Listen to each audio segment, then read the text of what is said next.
And it's essentially, people call it the Lydian dominant. To me, it's a mixed Lydian with a sharpened 4.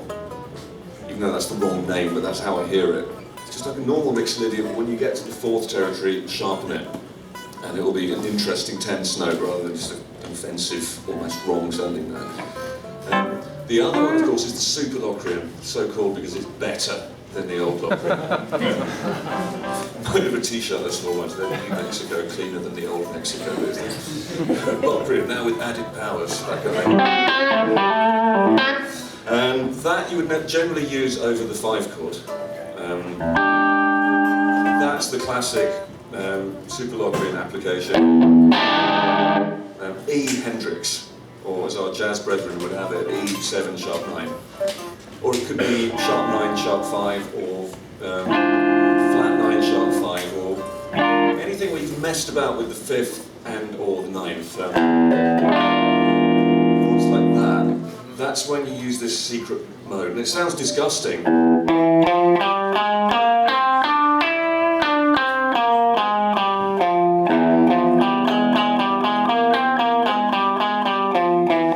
There's something about the weirdness of that sound that's the same as the weirdness of these chords.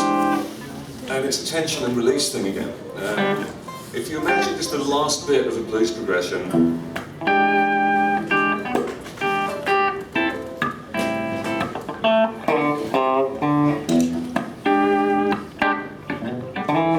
I played a normal 5th. I'm ashamed. Hang on. Not my day, is it?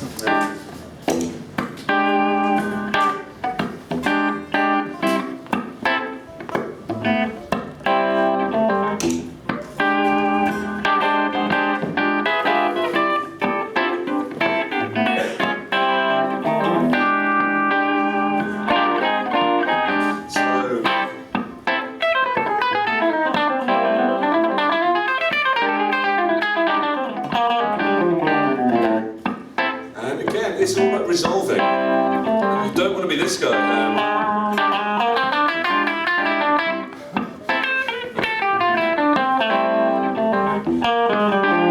Because it's a different idea for each chord. The way to make it work is to play something that floats over the transition between the 2 chords. Like that. So the lick is kind of hides the join.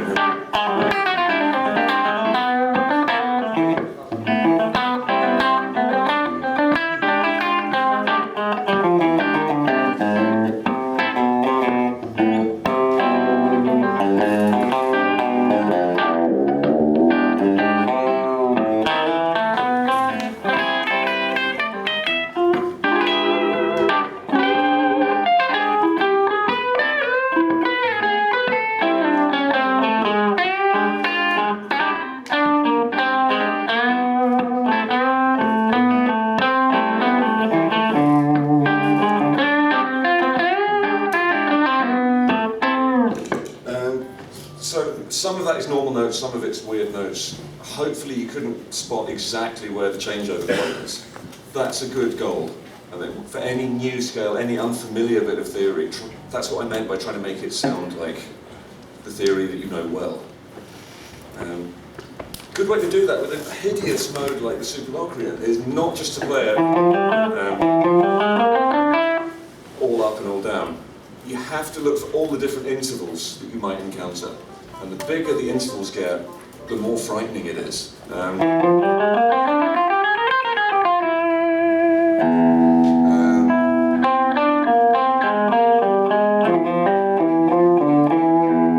if you look at something like the 4th interval, what am I doing?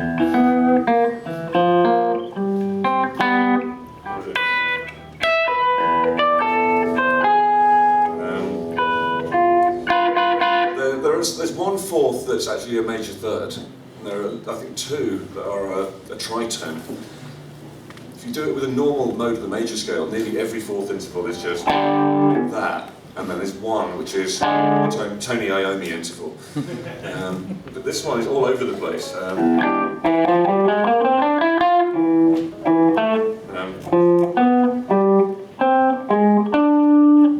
Just oddness.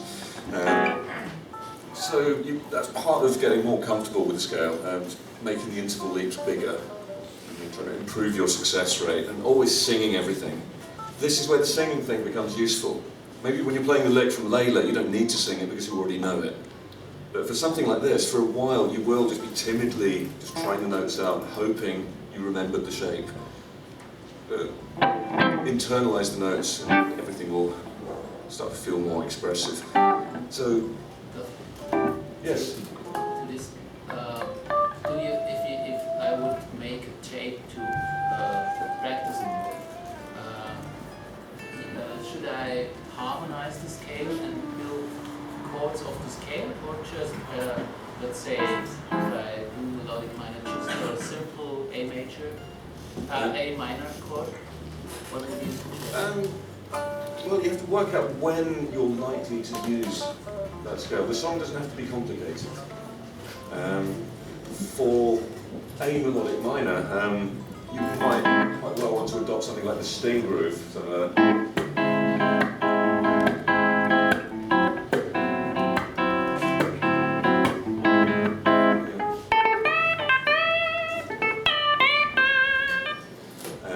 it's probably me, something like that. I'm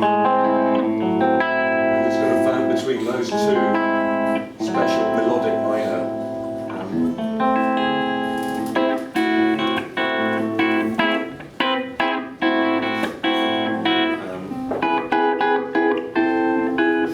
So it's still just an A minor vamp, but you're putting something in the chords to remind you that a flat 7 might sound good. If it's a tense mode, you need a short song that maybe just has 2 chords in it, something like that.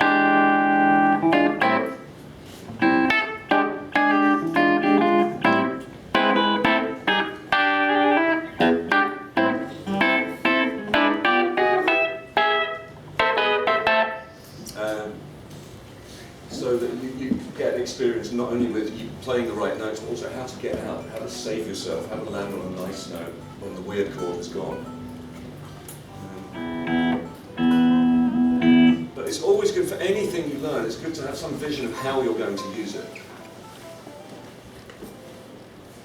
Hi. Could you talk about some of those, when you're playing a pentatonic, when you're doing something pentatonic where you shred inside of it, and you're using chromatic notes, and sometimes it looks like you're doing 4-note string things. I don't really know how to describe it, but it's like this fast descending pentatonic with chromatic awesome things. I'm glad you think they're awesome. I'd like to hear these. I don't know. I try not to think too hard when I'm playing. I don't have a kind of book full of licks that I could share with you, because I try not to be that guy.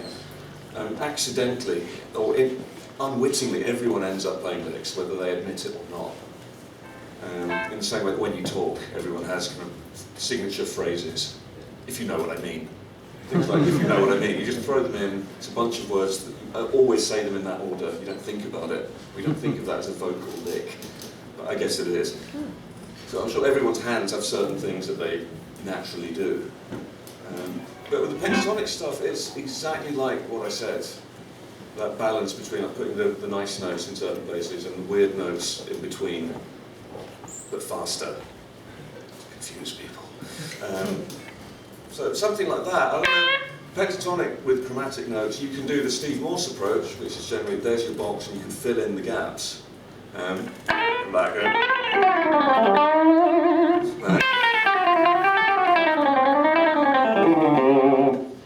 that kind of thing, and that makes sense because physically the confines of your hand ensure that the highest and lowest note of any section will be the good notes. And the chromatic notes have to be in between melodically because they're in between physically as well.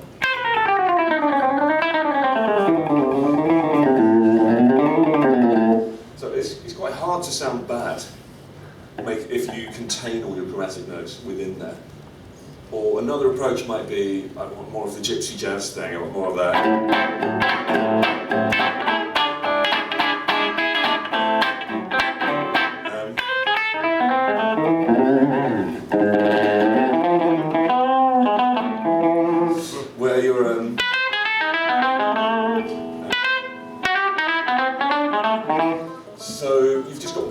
approach note. So for every note that's actually in the scale, you have a note 1 fret below, and you start with that one. I can prove that this works.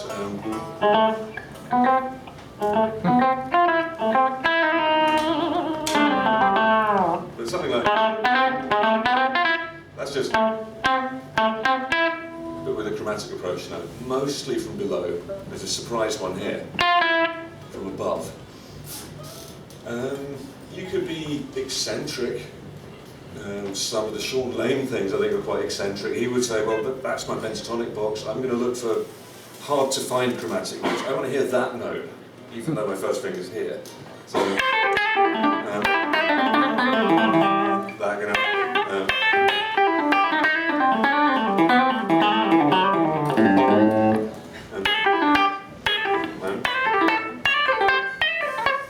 so there are more weird notes outside the scale shape. You can find them. I have faith in you. Does that explain any of it? Yeah, no, One of my favorite melodies of yours is the song Waves. And I was just wondering, is there a concept behind how you constructed that melody, or was it just something that came to you? It came to me in a vision. Now, what happened there? I just had this sound in my head. I thought I want the guitar to do something that's kind of undulating and constant. And I want it to sound like I don't have any frets. I want it to sound very specifically like a mini Moog. You know, the analog monophonic synthesizer of choice for all annoying 70s prog bands. Whenever they play one of those.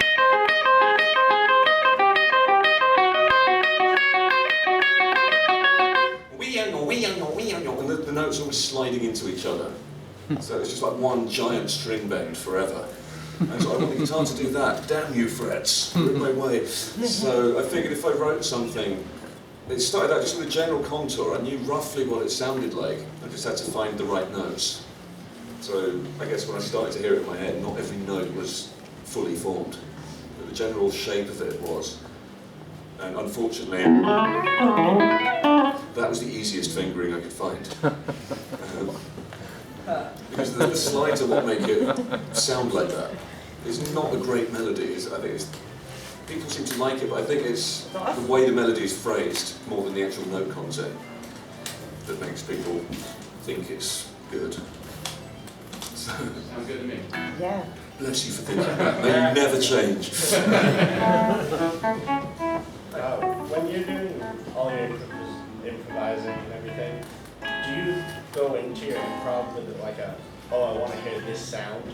Or do you kind of go in and just play? Or are you thinking of notes, or you think... I think the joy of it is you don't really have to think about anything. Yeah, so, but are you thinking notes, like, do you think A, B, C, D, or do you think... No. Just go? No, I'm a bit of a relative pitch idiot. I quite like forgetting what key I'm in. But at any given moment I know what the note I'm playing sounds like. And then I can hear possibilities that might be up a bit or down a bit, and I know how many semitones away they will be, just from trial and error. Generally, the more I have to think when I'm improvising, the worse it sounds. And it's the same thing as talking. Everyone in this room can improvise, because we do it every time we speak to each other. And if you're feeling comfortable, and you're at ease with yourself, and you're having a lovely conversation, you're not thinking about how to talk at all. You're just expressing whatever you want to express. If you go to a party and you find there's nobody there like you, and you're trying to force yourself to talk to someone, that's like, you need more licks in that situation. But you don't want to be at that party. You want to be in a comfortable situation where you don't have to think so hard, where you don't have to use lines, where you can just not think at all, just express whatever interests you. Not the best analogy, but does that kind of make sense? Yeah. Thinking too hard is noisy. People can hear you thinking, and it's not always a good thing. I have to add, this isn't a universal truth, this is just what I think. If any of you have the complete opposite approach and it works for you, and you're happy expressing yourself that way, I won't be offended if you just ignore everything I say or disagree with it. But I can only tell you about my world and my twisted musical vision. Yeah, so like if you're transcribing and just like trial and error and stuff, and you like find out what the notes are, and it just like comes to you, like you just hear it in your head and you just play it basically. Okay, as you transcribe more, I think this is what happens. Here's another clumsy analogy. It's like when you learn to read. And at first, people have just shown you every letter in the alphabet and given you some idea what each letter sounds like. And then you encounter a new word in a book for the first time. You're trying to read it. You're kind of stringing all the sounds you know together. And then you say all those sounds again a bit quicker, and hopefully sooner or later a word will pop out. Oh, that means apple. Cool.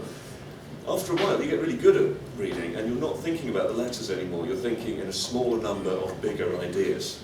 So you might just see a clump of letters, and you say, I recognise that. That's the same shape as that clump of letters that meant apple. So it's a more complex idea than the letter A or the letter B. But it's just one idea now, so you can assimilate it quicker. Does that kind of make sense? Yeah. I guess the more you transcribe, the more you recognise certain patterns, the more you can say, you spot things like, so I know that. That's an excerpt from a repetitive pattern that I've heard.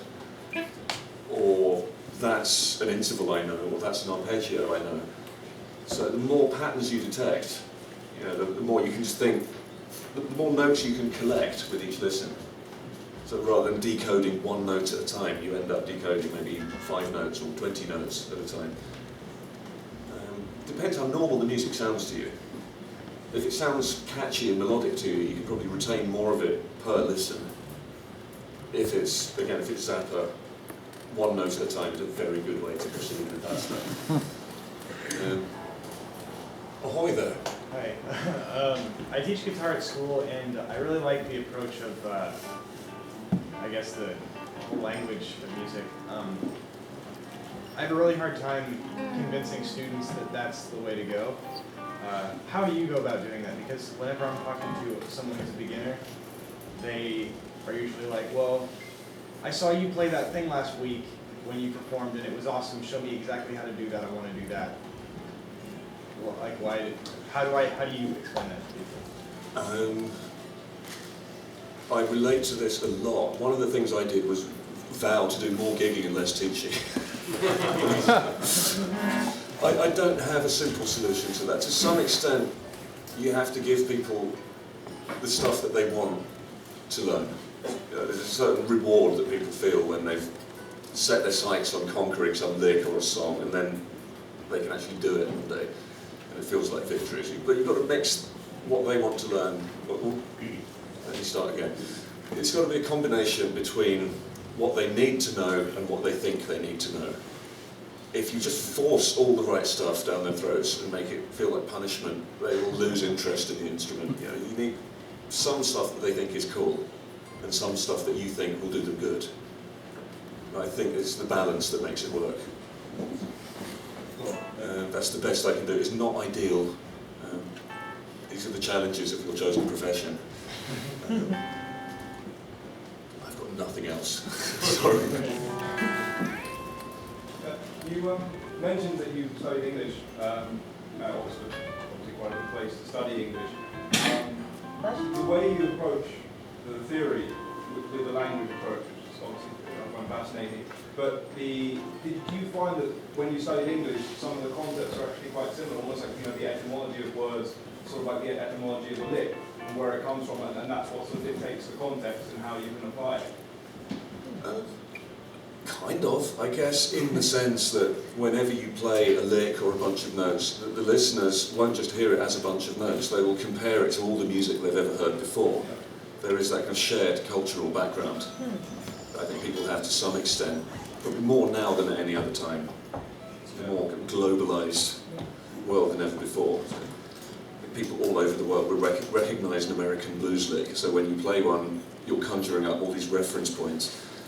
I just thought it's interesting because comparatively, if you study Old English, and you were saying earlier there's 2 reasons why you might not like something. Either it's just wrong, or you don't understand it.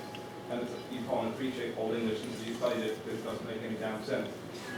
Yeah. When you first read it, you think, what the hell is this? But if it's not wrong, you have to come to appreciate it, sort of thing. Yeah, I mean, some things are an acquired taste. I guess Beowulf was a bit like melodic minor. It was an instant gratification. Stay away from really old English because it looks like something from Lord of the Rings, and then when you decode it, you realise that every old English poem, like the Anglo-Saxon stuff, is always, I'm tired of being a soldier, there are trolls who want to eat me, it's cold here, I miss my wife, I'm fed up with it all. This is a miserable, miserable canon of literature. Very depressing. It may interest you to know in our Anglo-Saxon classes at the end of every term, the teacher brought in mead. And we got wasted on honey-based alcohol, similar to what the Vikings would have had. That made it all okay. But yeah, I can see certain parallels. To me, James Joyce and, say, Frank Zappa were doing similar things in terms of having a bigger pool of reference points. But honestly, that was the other reason I stopped doing the English degree, because I don't like over-analysing things. For me, that takes some of the fun out of it. I find, just from a selfish perspective, the less I have to think, the more I just do what feels natural, the better other people seem to think it sounds. Like, the harder I think, the less people respond. So everyone's a winner. If I just think as little as possible, I have a better time, and it seems like the listeners do as well. Again, that won't necessarily work for everyone. Just being honest, that's my experience of spending a life with one of these things. Should we stop now? If I've rambled enough. No, I've rambled too much. No, that was wonderful. Yeah. Okay. We can go another half hour.